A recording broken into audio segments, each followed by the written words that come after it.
घड़े में बुद्धि।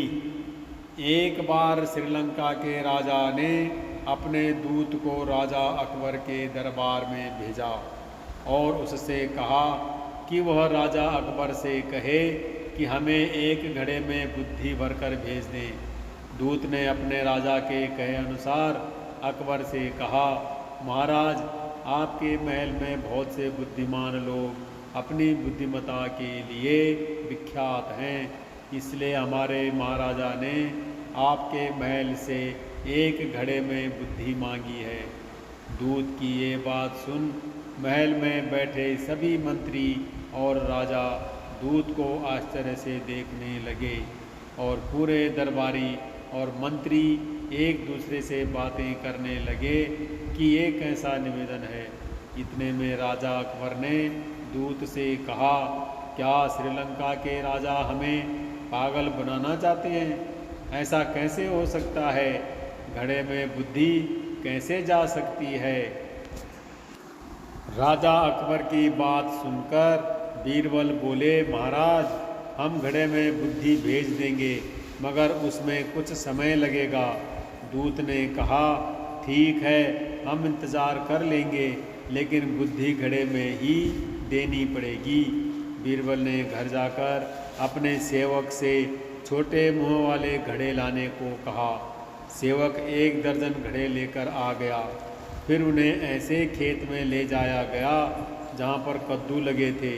बीरबल भी उस खेत में पहुँच गए और छोटे छोटे कद्दू ढूंढकर उन्हें घड़े के अंदर डाल दिया और खेत के किसान को आदेश दिया कि इन घड़ों को जब तक न छेड़ा जाए, जब तक कि वो खुद आदेश ना दे दें।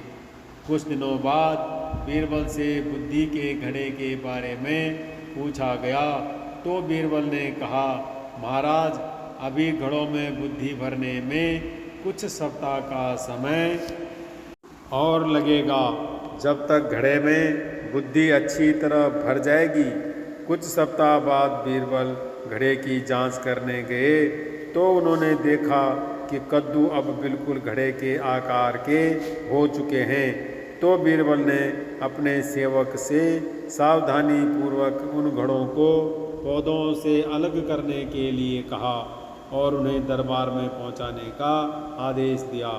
बीरबल के कहने पर श्रीलंका के दूत को दरबार में बुलाया गया। बीरबल ने उसमें से एक घड़ा उठाकर दूत को दे दिया। घड़ा कपड़े से ढका हुआ था। घड़ा देते वक्त बीरबल ने दूत से कहा, अपने महाराज से कहना कि बुद्धि निकालकर हमारा घड़ा हमें ऐसे ही लौटा दिया जाए और वो कहीं से टूटे फूटे ना, नहीं तो बुद्धि का फल लाभकारी नहीं होगा। यह बात सुनकर दूत ने बड़ी जल्दी घड़े के अंदर देखा और पीछे हट गया। बीरबल ने अपनी बात को पूरी करते हुए कहा, अपने महाराज से ये भी कहना कि हमारे पास ऐसे और भी घड़े हैं, अगर उन्हें ज़रूरत हो तो शीघ्र ही मंगा लें, नहीं तो क्या पता कोई ज़रूरतमंद उन्हें मंगा ले।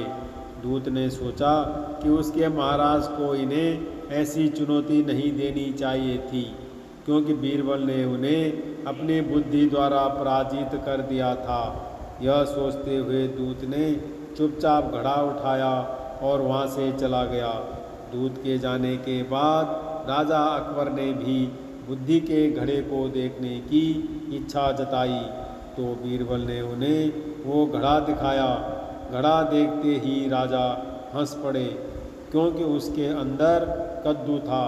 राजा अकबर ने कहा, बीरबल, तुमने श्रीलंका के राजा को सच में ऐसी बुद्धि भेजी है जिसे वो जिंदगी भर नहीं भूल पाएंगे।